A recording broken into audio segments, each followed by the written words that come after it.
What's going on? Welcome to my second channel, and in this video I want to talk about this duo right here, the Nikon D3100 and the Yongnuo 50mm f1.8 lens. Now if you're here from my main channel or if you're just subscribed to my main channel, you may have noticed I just made a video about this camera, or maybe I'm about to, maybe this came first, I don't know which one's gonna come first, but either way, I just wanted to make this video to kind of talk about this duo in general, and just talk about how blown away I am every time I see photos taken with this $150 camera and lens combination. So first things first, this is the Nikon D3100. This camera costs less than $100 if you buy it used, so you can get it on either eBay or you can get it on kehcamera.com, which I'll link down below. It will be an affiliate link, so if you buy it through that link, I'll get a small kickback and no extra cost to you. But that's actually where I got this one. It was cheaper than any of them on eBay at the time. I'm not sure if it is right now. Of course, the market's always gonna be changing with used cameras. But I picked this up on KEHCamera for like $75 with a battery, with a charger, with fast shipping, with their return policy. Like, it was an insane deal. And I actually checked it a few days ago and it was around $80 for a used one in KH as well, which $70 to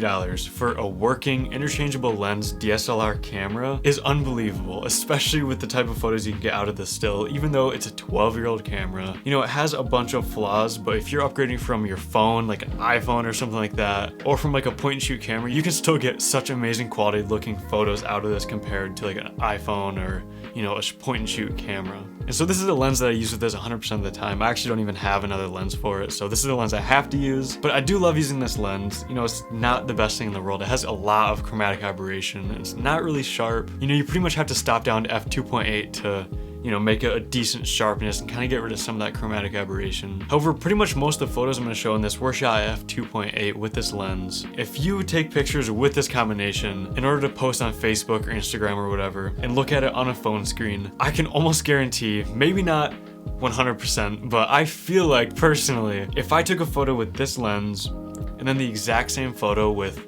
a Sony G Master 50mm, you know, like $1,500 lens, or you know, whatever Canon or Nikon's equivalent of that lens is, and looked at it on an Instagram feed or on a Facebook feed on your phone, I really do not think a single person would notice a difference. And even if they maybe subconsciously notice a little bit of a difference, I can really almost guarantee not a single person would even care the slightest. Like, most social media photos are taken with a phone anyways, and nobody cares at that point. So if you want to pick up this combination, a $70 to $80 camera with a $100 lens, and you want to pick this up just to take photos for Instagram or Facebook, this is like a perfect combination for that. It really is. Like, obviously, if you're doing professional photography, I wouldn't recommend this at all. There's much better options for that. You know, when you're getting paid a lot of money to make your client happy, you don't want to use a combination, you know, this budget friendly per se. I'm sure you could get away with it, but I personally wouldn't recommend it.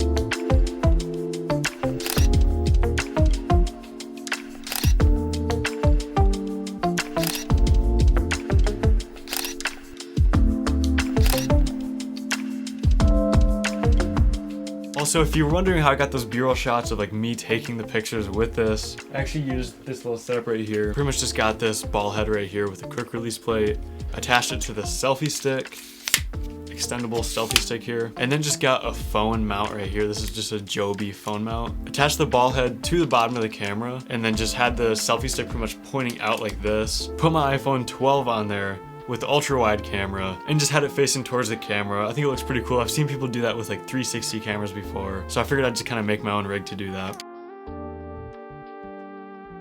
Basically what I'm getting at is, for less than $200, this combination, this camera, this lens, is a really awesome option. Definitely something I think you should look into if you just want to take photos for like social media or just to mess around with and maybe, you know, learn about photography. Having a 50mm prime lens like this is awesome for getting a really good depth of field. Having that shallow depth of field kind of just makes it look a little bit more professional. Takes away from the fact that, you know, it's not the best quality camera in the world. Yeah, go check out my main channel video I just made about this camera if you want to see more about it. And if this is the first video you're seeing from me, feel free to go ahead and hit the like button and subscribe to this channel, as well as my other channel, of course. But that's it for me. Thanks so much for watching. I'll see you in the next video.